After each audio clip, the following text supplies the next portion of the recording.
Hello, welcome to the Mythicist Milwaukee Show, February 26th, 2017. I'm your co-host, Brian Edward. With me today is Kristyn Whitaker Hood, also part of Mythicist Milwaukee, although living in Maryland, which still starts with an M, does a great job of helping us post social media, is an expert in this field, very, very good with the history of religions. And also, I'm excited to have Bart Campolo with us. Bart is a Humanist Chaplain, I think, is what at USC. And then correct me if I'm wrong. He was the son of an evangelical preacher and himself in the fold, but is now out of the fold, but doesn't like to say atheist, likes to say humanist because he believes the value statements are better that way. He has a podcast. He's got a great book, which I do want to read. Kristyn's been telling me this, Why I Left and Why I Stayed. And it's a conversation between both Bart, who left, and his father, who's still an evangelical. Sounds awesome to me. He has a bartcampolo.org, which is CAMPOLO.org. Excellent. We'll have the link in the title. Lots of good stuff there. Welcome, Bart. Hey, thanks for having me. No problem. So tell us a little bit about how you got to where you were. You have a fascinating story. You get into the faith. You have a really cool story of how you got in and how you get out. Kind of summarize a little bit of where you started.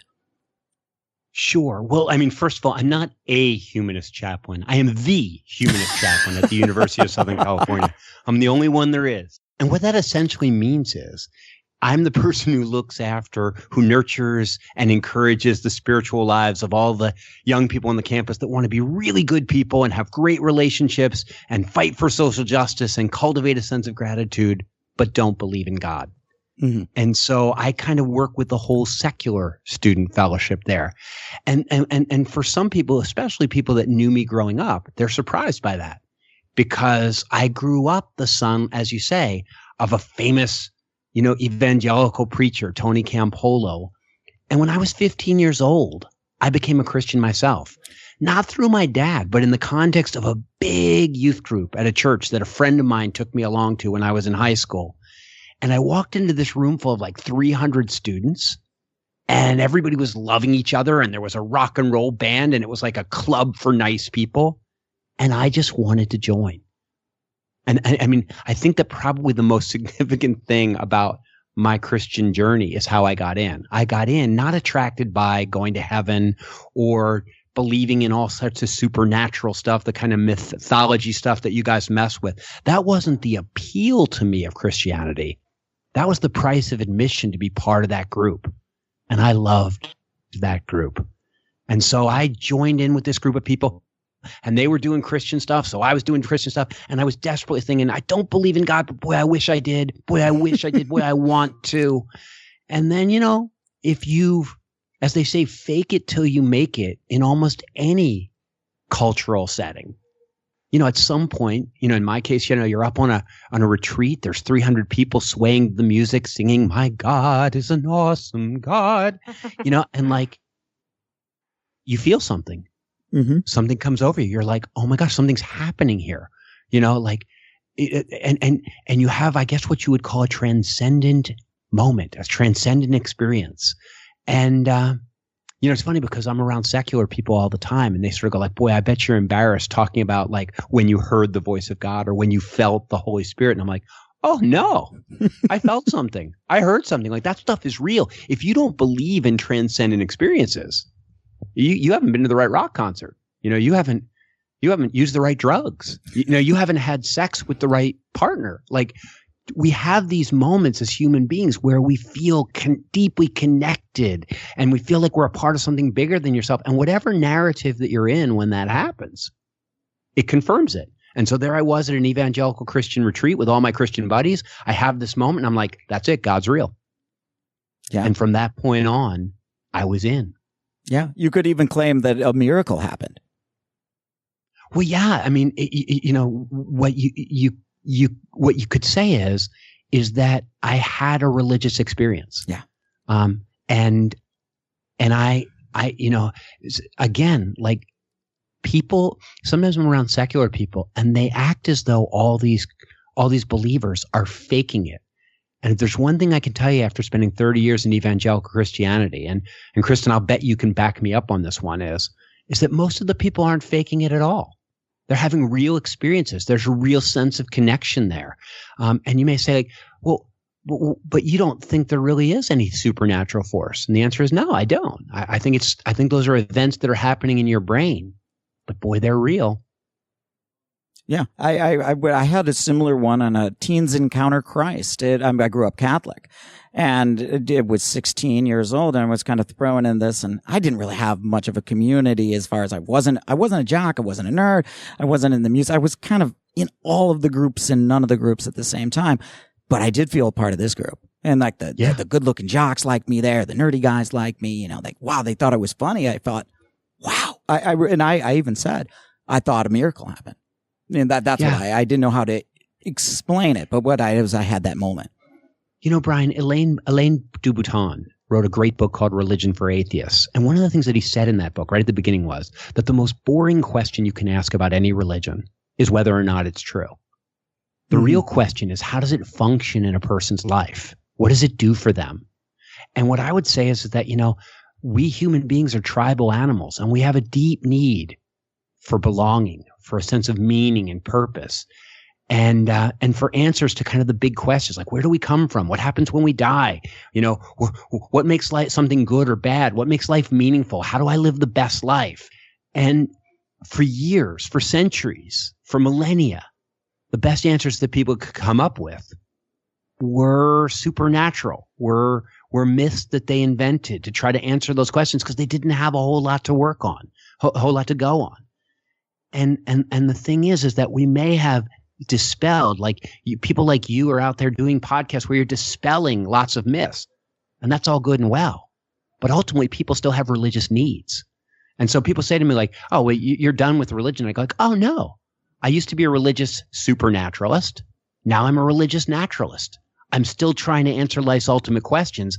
I'm just basing it all on reason and science and evidence and the stuff that's around me. But I got to tell you, I'm still trying to figure out, like, where do we come from? I'm still trying to figure out, like, what makes something right or wrong? How do you live? How do you make the most out of this life? And so as a humanist chaplain, I'm trying to help young people look at the evidence and go like, you know what? You want to know where we come from? I'll tell you a glorious story of evolution. I'll tell you a glorious story of natural selection. Like, there's a lot of evidence of where we come from. And what it tells you is that we are hardwired to care about each other and to find meaning as a group in seeking the flourishing not only of ourselves, but of each other. And that the more we kind of cultivate a sense of gratitude and a sense of wonder for this stuff, the more we thrive and the more we find ourselves happy. And so ultimately what I end up saying to people is, hey, this life is the only one that you have. The way to make the most of it is by building relationships and is by fighting for justice and is by cultivating a sense of gratitude and wonder. And so, you know, ultimately, so like, well, it seems like you've got a new religion. And I go like, yeah, it's totally evidence-based. Like there's no woo-woo in it at all. But yeah, if you ask me, are you deeply committed to a way of life that you think is ultimately designed to make you flourish? I go like, of course. Like if this is the only life that you have, it's infinitely precious. I mean, the more finite your time becomes, the more precious it is. Yeah. So how do you make the most of it? There's no doubt. When I listened to one of your speeches for a humanist, you were speaking to a humanist audience, and you mentioned that religion and pulling this, and you do get a few from the audience, and I have to admit, I might have been one of them, but I wanted to. You're a groaner, Brian. I might be, but and after the groans, you know, I tend to let them set. When then I sleep on it, and then I come with a better question. Maybe what's the difference then between religion and philosophy? Like for me, I thought, well, if you would have just subbed the word philosophy in there, no groans at all. Yeah, you know, I guess. There are as many different definitions of religion as there are like theologians or just thinkers, and there are as many different definitions of philosophy equally. So, like, I'm not sure what all the words mean technically. I'll tell you what I do know is that a lot of times when I hang around with philosophy people, and also when I hang around with kind of hardcore atheists, they're very excited about right thinking. And they're very excited about like being right and at figuring out like how, like describing stuff. And on some level, like I'm interested in that, but what I'm much more interested in than what's your way of thinking is what's your way of life? Like, how does it translate into everyday life? How do you treat people? You know, who are your friends? How do you make friends? How do you connect? What do you need? Is everybody eating? Is everybody okay? How about the women? What's going on in their lives? What about children? What about old people? You know, what about marginalized people? Like, I'm really interested in trying to figure out how to make the most of my life. And so, like, all these intellectual pursuits are really interesting to me, but only to the extent that you can apply them to the business of being happy. Okay, that makes sense. It gets around the argument of posed against people that calls themselves atheists. Well, then this is your license to be selfish. I mean, that's often leveled at atheists. Which is, and it's just an interesting thing. I mean, it's a funny thing to me because if you study where religions come from, if you study where they all come from, it's not it's not religious people or traditionally religious people will often act as though it was their religion that invented morality, and that without their belief system, there would be no basis for morality. When in fact, anthropologically speaking, morality always emerges first among all tribal species, like dogs, bonobos, elephants. What happens is whenever a species, sort of their natural adaptation is to move as a pack, they end up coming up with a code. And what ends up being right or wrong is not what works for you or what works for me, but what works for us together. And so what happens is that eventually as a tribe grows, it gets to the point where it can't enforce that code just by using shunning and gossip and, all the traditional hunter-gatherer things. Well, once you start doing agrarian stuff and the civilizations get bigger. And so that's when people invent religions to codify their morality, to enforce their morality. And that's why when it's like, I can't keep my eyes on you, so we'll invent an eye in the sky. God is watching you. And you must be good or you will be punished by God. And we create rewards and benefits and punishments that in a sense are used to enforce a moral code. So we know what's right and wrong on the basis of what works for the group. That's why moralities in cultures all over the world emerge, and they're more or less the same in many ways because they're not based on divine revelation. They're based on human interaction. Yeah. And so, if you say to me, hey, if you don't believe in God, why would you be a good person? What I would say is, oh, silly person. If the only reason you're a good person is because you believe in God, you're going to be a pretty bad tribe member. Right. Without the police. Yeah. You want it Mencius, but that the Chinese philosopher would say that doing right should make you feel good by itself. Doing bad should make you feel icky. That's the idea that you don't need the positive law to enforce it. Yeah. Mencius says it should be that way. Every scientific study I've seen in the last 10 years says it is that way. Like, we can hook you up to the fMRI. And the fact of the matter is that when you see somebody else thrive, it drops endorphins. When a mother loves her children, it drops endorphins. That our bodies are hardwired for connection, for care. The most cruel punishment you can do to a human being is put them in solitary confinement, because we are made literally and I don't mean made like created by a god. I mean, we have developed, our natural selection has wired us in such a way that we survive and we thrive by caring about each other. And so, for me, the one thing I know is that you can come to a conclusion that this is the best way of life. Whatever way of life you come to, whether it's exercising or eating vegan or whatever it is, whatever you come up with and you go, this is the most efficacious way to live, you're still going to probably have a hard time living it out all by yourself. Good. And in fact, if you want to live it out, you'd better band together with some people and go like, let's be an exercise club, or let's help each other. Let's have a cooking club. And in a sense, what I'm saying is, you know what? If you want to be a really thriving human being, you probably better band together with some other people that want to be a really thriving human being and say, hey, let's pursue the good life together. That makes sense. That makes a lot of sense. And I want to talk about your way of life then. And I want Kristyn to kind of jump in because she was a member of the EAPE as well. So talk about let me tell you, I mean, Kristyn, you can do a better job of this than me. EAP was a Christian missionary organization that my father put together. And he would recruit young people to spend a summer or to spend a year working in the inner city with little kids, doing a combination of kind of nice social programming stuff and a little bit of evangelism. And Kristyn, you were one of those people, weren't you? I was. Yes. And that's what I was really actually excited to see, that I've come on a similar journey where you sort of become more progressive in your Christianity, sort of eventually you take that step out of it. And that's what I was trying to explain to Brian. I'm like, I'm so excited to see, Bart Campolo at this place now, because I really think there is a need for that within the secular community. Because one thing that Tony was really good at, and you are also very good at, is building community. And it was never necessarily, when I look back at it, about the Christian part of it, the Christian doctrine part of it.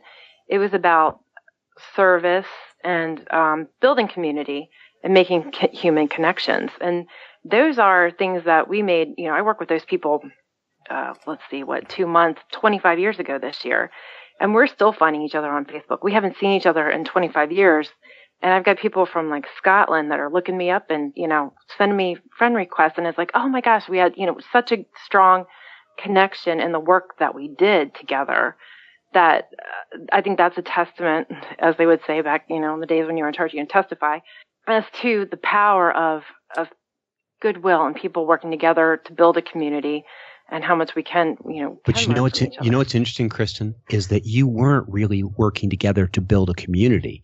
You were working together to help poor people. And the community happened along the way. And a lot of times when I see secular community building going on, people are like, hey, we're all a bunch of atheists. We should get together and form an atheist club. And we'll get together and we'll be atheists together.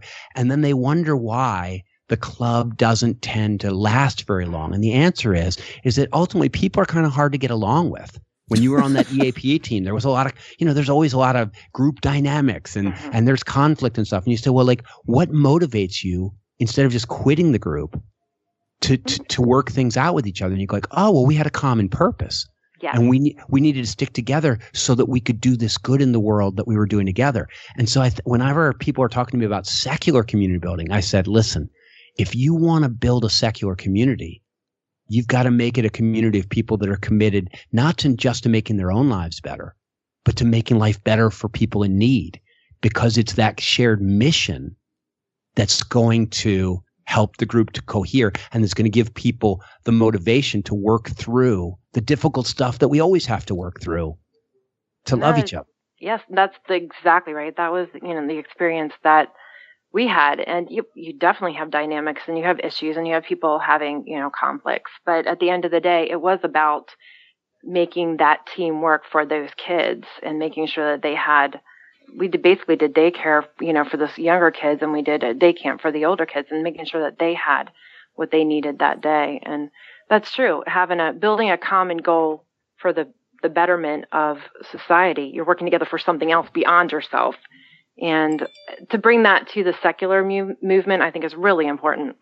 Anybody that's ever been in a high school marching band, anybody that's ever, anybody that's on the women's march right after the election, like anybody that's ever been part of kind of a dynamic movement knows, like, hey, we don't get together just to get together. We get together to get something done. And the love and the fellowship and the brother and sisterhood emerges in the process of working side by side in the service of something bigger than ourselves. And so, like when at USC, I got all these students, and you say, well, what's the big common purpose? Well, what I always tell the students is on this campus, there's a lot of lonely people. There's a lot of broken people. There's a lot of people that are not enjoying their lives, that are suicidal, that are miserable, that are unhappy. And our job is to form this really cool, wonderful fellowship, and then to go out there and invite people in, not because we need them to join it, but rather because they need a group of friends. And so the idea is that you end up inviting people into your fellowship because you think it'll positively transform their lives. And all of a sudden people go like, hey, that's a kind of you mean we're going to go out there and change some lives for the better? And you go like, yeah. And you go like, why? Because God will reward us? You go like, no, there's no God. We're going to do it because there's nothing more fun as a human being than to exercise your powers by making something amazing happen for somebody else. Right. Yeah, you've been in the secular world, right? Yes. You've gone to these conventions and their meetings and things like this. Mm-hmm. You don't hear much of that, do you? No, I don't. I guess at the meetings I've gone to, because I was new in, I did get a sense of awe, though. I think what attracted me a little bit was, wow, there's a lot of people that do think like me. The fact that I couldn't always talk about this freely, I did feel like, wow, I could talk to all these people about it, even if it was a shared non-belief. That is a great moment. Kind of that, yeah. You realize you're not alone. That's a wonderful moment when you realize, like, I am not alone. I am not adrift. I'm part of something bigger. That's awesome. But then but like, honestly, you can only go to that party, the party that says, we're atheists and it's okay and we're still cool. Like, you can only go to that party so many times before somebody's going to start to wonder, what now? I think that is true. There's clearly like that. I believe you completely that a held belief is definitely more unifying than a shared non-belief. There's been a split. Even New Atheism itself has splintered. Like, there's no doubt about that. And I'm not going to cast blame or anything like that, but it has. So I do believe, and maybe I've only been to a few parties, so I thought they were cool, and we're kind of hosting some of our own parties themselves. So, that is part of it. But I do believe that you do want to get out of position. And I feel that free inquiry, like, I think our guiding, the one thing that connects maybe the Mythicist Milwaukee group is a shared, idea that free inquiry is a positive thing and that we should have and preserve free inquiry. Yeah, and I guess the question that I would always ask somebody if they said to me, free inquiry is a good thing, is I would go like, good for what? like that's a great tool. It's like somebody saying to me like, a bicycle is a great thing, and I go like, okay, where are you going? Mm-hmm. Like actually, a bicycle is a really bad thing if you ride it off a cliff. Free inquiry is a tool. It is a means. And so like all the science in the world and all the reason in the world, they can answer any question for you, but they can't tell you where you want to go. Right. And but so they have helped the human lifespan and suffering and reduce suffering. I think that, free inquiry as it comes to science, I mean, we're not dying of our teeth anymore. Pediatric cancers are treatable. You're saying you want to reduce suffering. Yeah. So like, now you're talking. Now you're talking. But free inquiry it's perhaps a tool to allow science and engineers and smarter people than me to do that. Right. But you see, like, you could also use science and engineers and all that stuff to increase suffering. Yes. So at some point you have to step back from the tools and go, what are my values? What kind of world do I want to live in? What do I prefer? I mean, values are nothing more than preferences. And so if you say to me, Bart, are you just saying, like, bottom line, you prefer happiness? I'm going like, yeah. Bottom line, like, I prefer to be happy. And so to me, I'm very aware that science and reason, that these are powerful tools, and we have all seen them used for both good and for ill. Right. And so at some point, we got to spend some time as we're raising our children saying, hey, we're going to make a case for goodness. We're going to explain to you why, it's better to share with your brother than it is to punch him in the face. And you say, like, come on, that is intuitive. Everybody knows that. And if there's anything you should have learned you should be learning from the present administration of the United States government, it is that not everybody knows that. Yeah, and goodness, no doubt. And people are going to define this differently. I mean, I would think that, there are people that have altruistically voted for Trump. perhaps it's misguided, perhaps not. I mean, the same way. I mean, but I do believe that they're doing that. I mean, I've read Dabiq magazine and read Why ISIS, Why We Hate You and Why We Fight You. And ultimately they're saying that we're doing this out of love.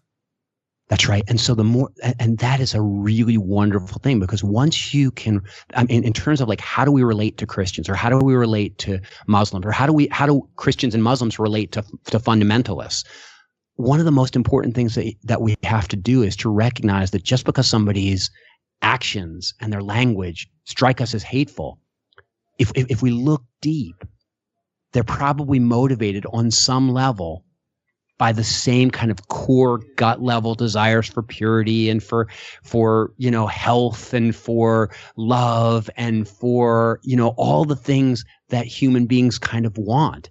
And so I think that it's really important that we stop judging people's motives and start critiquing their actions and start critiquing their policies, because even when people are really on the other side of an issue, it as tempting as it is to write them off and to say like they're bad people, typically speaking, they're good people with bad information. Yeah, I wholly agree with that. I think that many times motives are assumed, and it's the actions that should be critiqued and not guessing at the motives. Yeah. So, you were asking me about this book I wrote with my dad, the Why I Left, Why I Stayed book. And one of the main things that came out of it, that went into it, was when I told my dad, hey, I don't believe in God anymore. And his first question was like, well, what are you going to do now? What are you going to do with your life?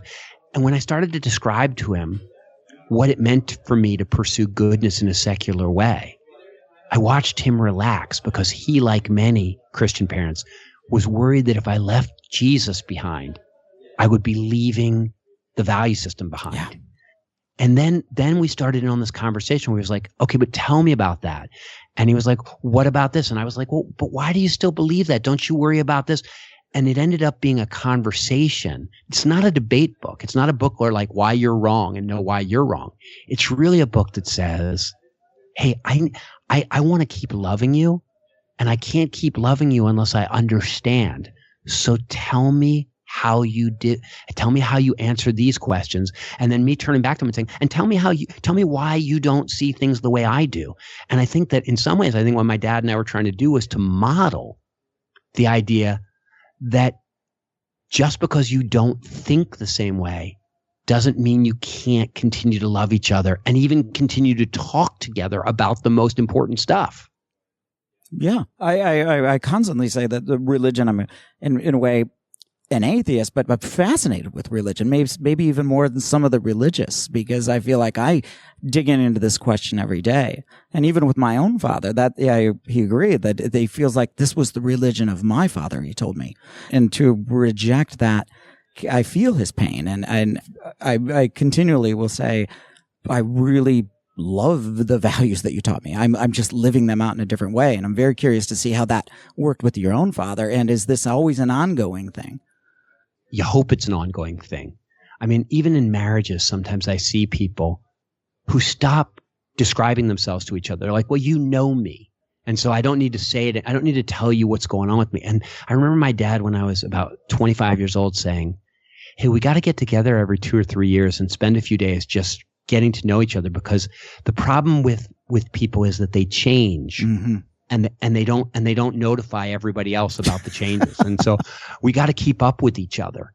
And I think that in some sense, that's an ongoing process in any love relationship. It just gets complicated by the God stuff, especially like my dad's not one of those Christians. And Kristyn, I don't know about your family.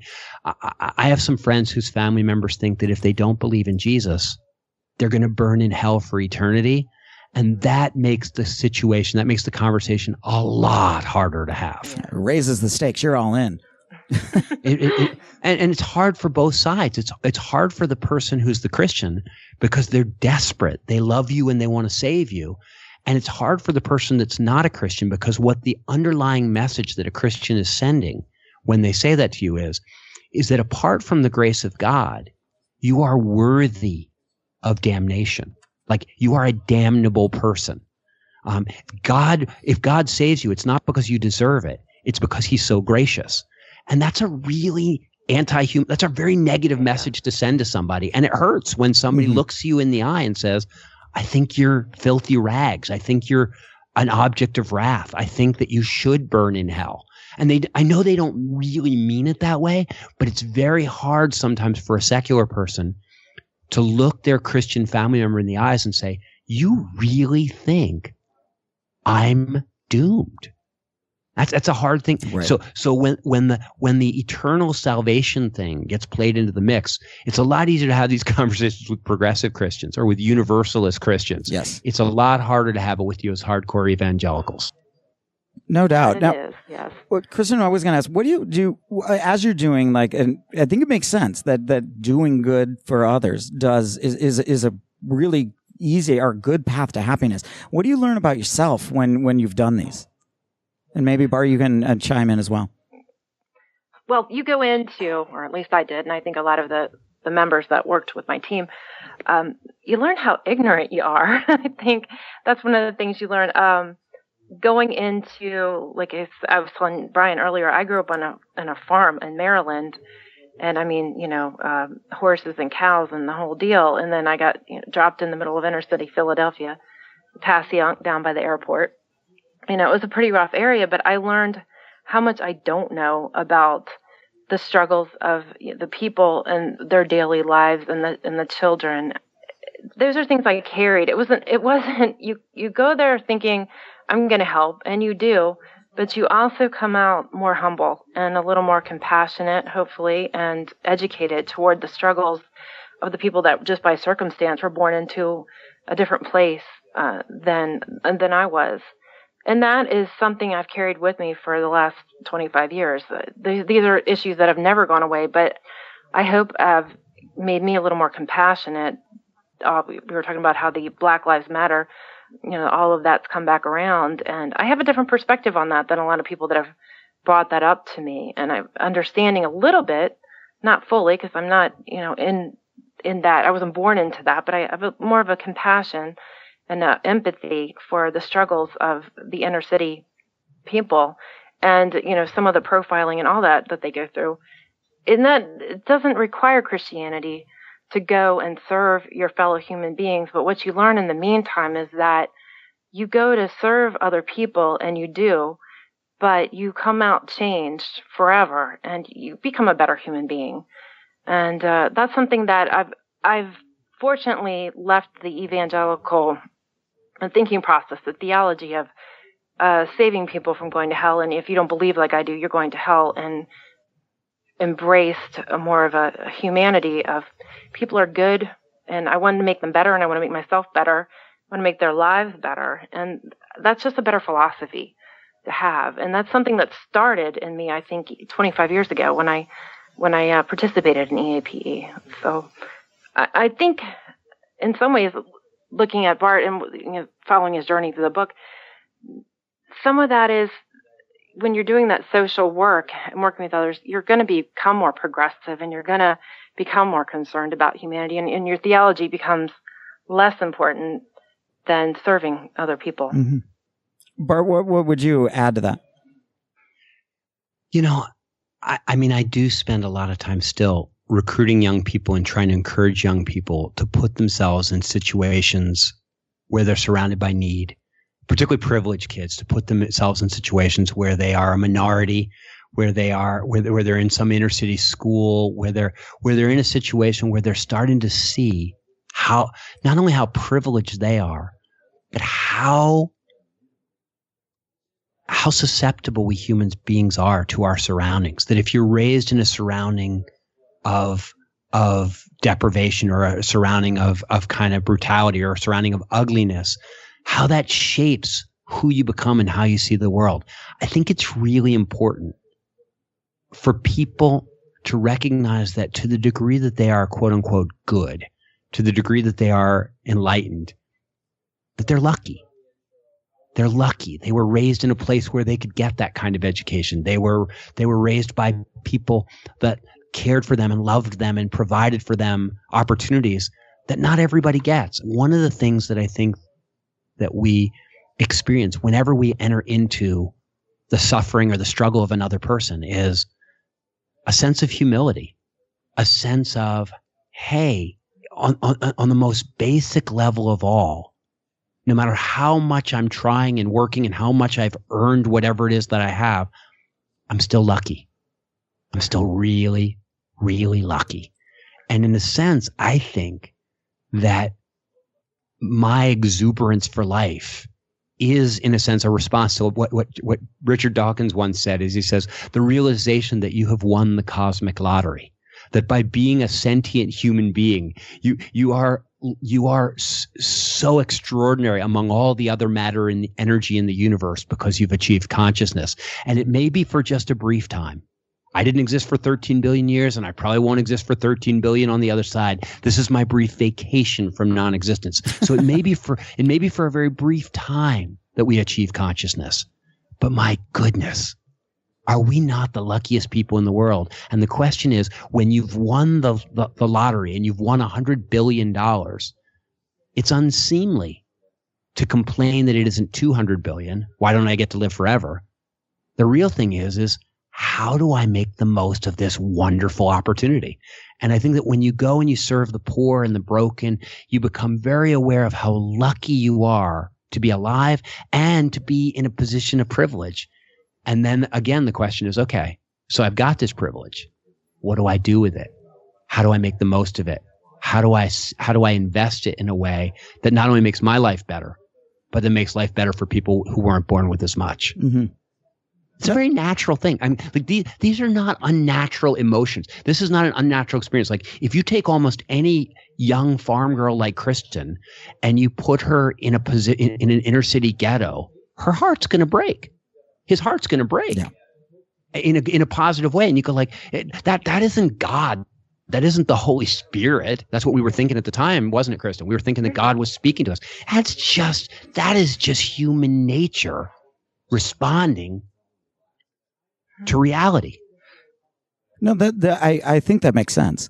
I'm envisioning like a project, where folks from like, the middle-ish cities, like Omaha, go into like kind of the inner cities, the large inner cities, if the ghetto, if you want to call it that. And maybe some of the New York elite liberals go into the very depressed small towns out in North Dakota, West Virginia, or, and otherwise in Ohio, because it seems like there's a lot of vitriol going back and forth politically. And I feel like your system helps understand even the Trump voter, because if we're going to apply this to the inner city, we could do the same thing. That was the beginning of the Peace Corps, was, an understanding in the 60s that said like, gosh, if we exposed our young people to the realities and the needs of the world, they would run better companies. They would govern better. They would allocate their funding better. They would work better. And, it's one of the sad things is right now is that among the programs that are on the chopping block is AmeriCorps, is the Peace Corps, is all. And so when you say like, gosh, wouldn't it be great if we had a program whereby we really supported our young people to go and experience life on the other side of the divide? The answer is we have that program. We're in danger of cutting it right now. Mm-hmm. And what we really need to be doing is expanding it and encouraging young people between high school and college or right after college to go and do something radical with their lives, not because they're going to spend their lives as an inner city school teacher or as a rural community organizer, but because that experience will shape the way they run their companies, the way they practice medicine, the way they practice law, the way they operate as a plumber, who they hire to work in their internet company. I mean, there's a sense in which we are poorer. All of us are poorer if the only lifestyle and the only way of life that we experience is the one we grew up in. No, that makes sense. I mean, I guess I'm going to throw this one out there as well. Like, how do you feel certain, like, is social justice, or for like example, like either Black Lives Matter or some of the other social justice organizations, which I'm sympathetic to, as an idea, are they practiced the right way? It seems to me there's too much race baiting going on, because I feel like poverty and these things don't discriminate by race or sex. I mean, do you have any prescription or any talking points for that? Because it seems to be a buzz on the internet. Well, I'll tell you, and Kristyn, I think will back me up on this one. Anybody who's ever spent any length of time in a predominantly Black or Hispanic community will tell you that race is a lot more significant factor in the way things work for folks than they thought before they went there. And so whenever anybody says to me, like, look, we're kind of in a post-racial society. Like, we don't need to be talking about race so much and stuff like that. I'm thinking, like, boy, you are not. It's not that you're not paying attention. It's that you haven't actually walked in anybody else's shoes, or even just walked beside somebody else as they walk in their shoes. I'll give you a classic example. When I was a young man, my sister said to me, I met her for lunch one day, and we were in a conversation about sexism, and I think I was sort of saying I think she was making too big of an issue of it. And she said, here's what we're going to do. We're going to walk down the street for a half an hour. And she said, I want you to walk 20 feet behind me, and I just want you to watch what happens as we walk down the street. Okay. And if you and I got to tell you something. My understanding of what it means to be a woman in this country was forever transformed simply by walking behind her and watching what she went through with those eyes. And so I think are people doing it the best way? Are people's messaging as clean and clear as we'd like it to be? Of course not. But is there a real issue with race in this country? Oh my gosh, there really is. Yeah, I really agree with that. And there's so, we get into the polemics, especially on the internet nowadays, but that's where I think there's a lot of value in going to the inner cities and serving, and you do begin to understand a small bit of what people go through. I remember when I went, Messiah where I went to school, they had an exchange program with Temple. And I was walking down the street one day in North Philly, and somebody walks by and they say, hello, white girl. And I'm looking around going, where's the white girl? And I'm thinking, and I realized, oh, he's talking about me. I'm the white girl. And I always remembered that. And I thought, how many people look at, somebody just walking down the street and just think Black man or a Black woman, and I don't think of myself as white girl. I think of myself as Kristyn. And so from that point on, I always try to remember that in that particular situation, I was the minority on the street there. And I always try to think, don't see, that person, somebody, what it feels like to just be labeled as a thing, a color. And this person thinks of themselves, they don't go around thinking of themselves as a particular color. They're who they are all the time. And so often they're being judged or profiled or whatever just because of how they look superficially and where they are. And, those are just experiences that if you don't have them, you don't really have to think about that. So, that's just one particular instance where, there's one thing that happened that helps me to remember to try to see the person, not that color, and that there's other people that are out there maybe looking at me and seeing a color and not the person. But if you don't go out there and have the experiences, you don't have that to carry with you. And it creates, as we go on, and maybe the country tends to be more divided and seems to go that way, we don't have these experiences to kind of refer back to and maybe help make us a little more compassionate towards each other. I hate to say this to you, but one of the things that my wife and I do every week is in building this fellowship, in building this community of secular goodness. One of the things you have to do is you have to feed people. And I got to go feed a bunch of people tonight. And so I'm going to have to bid you guys a farewell pretty soon. That's okay. I really appreciate your speaking style. I really appreciate what you've got to say, because I really feel that you do need a unified mission. Now, I guess maybe can we end on this? Are these movements that we're talking about, are they doomed to split? Because it seems like as it grows, you're not going to be able to say what is our mission, because everyone will have a slightly different version of this. Do you think that is that a true statement, or why isn't it? And does it matter? Don't call it splitting, Brian. Like, did the Beatles split from the Rolling Stones, or were they just two different bands and they were both great? there's this stuff is tribal. Like what I mean by that is you get a group of people together and they say, let's love each other and let's do something that we care about together and let's make a difference for people. And so you say, well, wait a second, you mean there's going to be one fellowship of people that's going to be really fighting for to end drunk driving, and there's going to be another group that's fighting against sexual slavery, and there's going to be another group that's trying to help autistic kids, and are you saying that different communities can do this thing differently and they can play different music and they can hang out in different ways, and the intellectual types are going to want to read more books together and the other types are going to want to play more music together? That's exactly what I'm saying. What I'm saying is we don't need to come up with one way of life that works best for everyone. We need to encourage everybody to find ways of life that work best for them. And the only hunch I can give you is that it's always going to, for almost everybody, it's going to involve being together with other people. It's going to involve building relationships. It's going to involve doing something good in the world that makes things better for others. And it's going to involve occasionally stopping and pausing and looking at your hand and going, whoa, that's an amazing wonder of evolution. And it's going to, and occasionally looking at the sunset and going, whoa, it's a beautiful thing. And looking at the stars and going, wow, they're far away. And placing yourself in perspective in this wild universe of ours and going, man, what an incredible joy it is just to be alive. And so what I'm saying is, like, there are a lot of different, like, there's a lot of music is important, but there's a lot of different ways to play it. And living the good life and flourishing is important. And there are a lot of different ways to do it. Wow. Okay. I love the rock music analogy. Imagine my brother.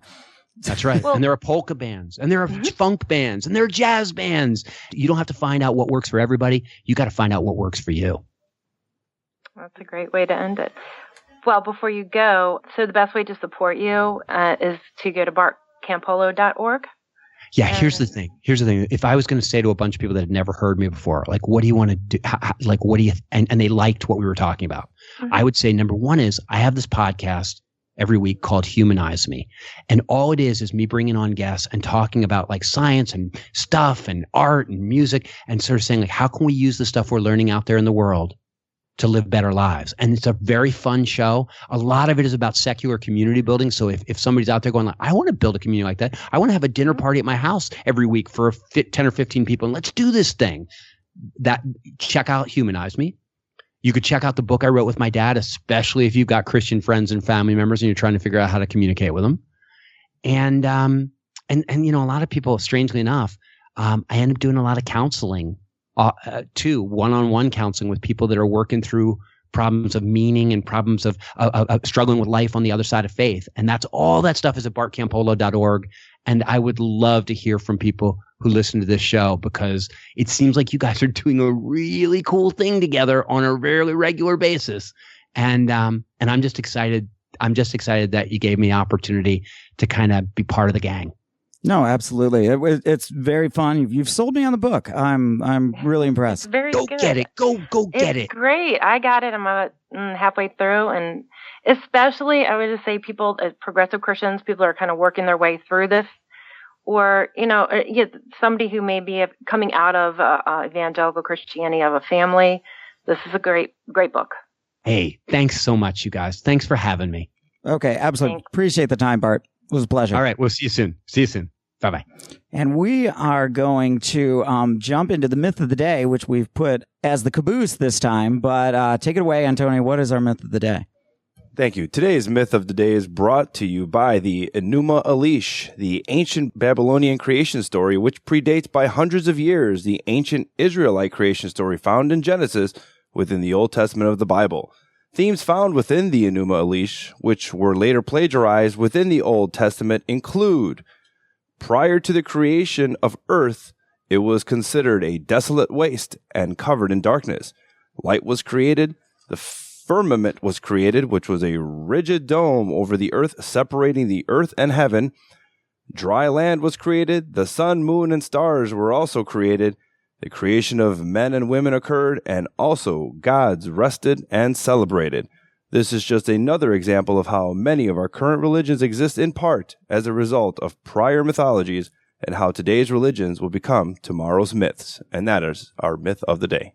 And that's a good one. I think the Noah story is also taken from the Enuma Elish. And, hey, we love repackaging old stories. Gilgamesh. Yeah, so much of that's what we do.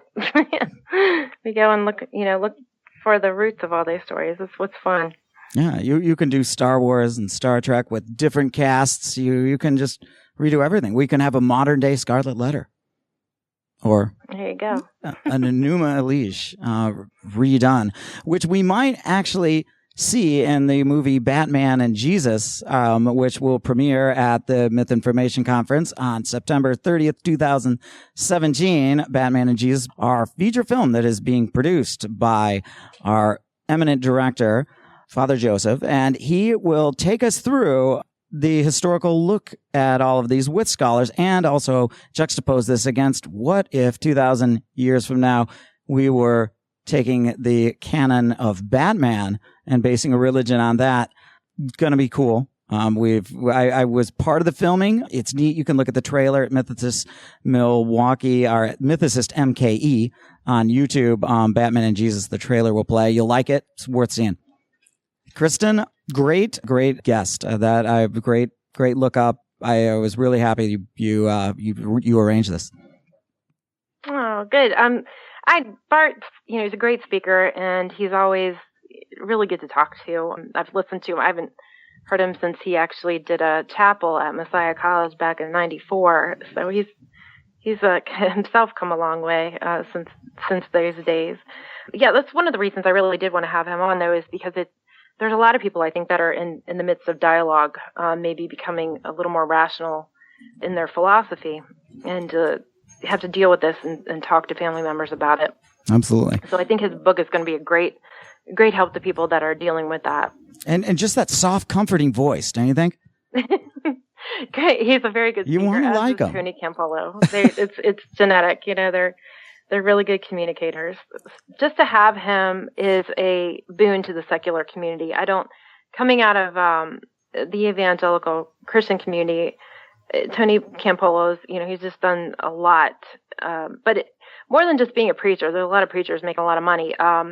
They're both about just really good at community building and also at service and getting people motivated to serve. And as he said, when you come together for something bigger than yourself and to help other people, that's where the strongest communities, I think, are met and built. Yeah. Yeah, it's really great to have somebody like that working in the secular community. And I'm really happy that he's doing that. Absolutely. Well, this is Brian Edward and Kristyn Whitaker Hood signing off for Mythicist Milwaukee. Thanks for listening. Thank you. Thank you for listening to the Mythicist Milwaukee Show. The Mythicist Milwaukee Show is brought to you by Mythicist Milwaukee, producer Sean Frasick, associate producer Fritz Blandon, engineer Jason Lawson, and hosts Brian Edward and Jacob Wolfel. Every week, we produce a new broadcast that sheds light on religion, secularism, and mythology. If you enjoy this show, please support us on Patreon at patreon.com/mythicist. Closing theme, written and performed by Shelley Siegel.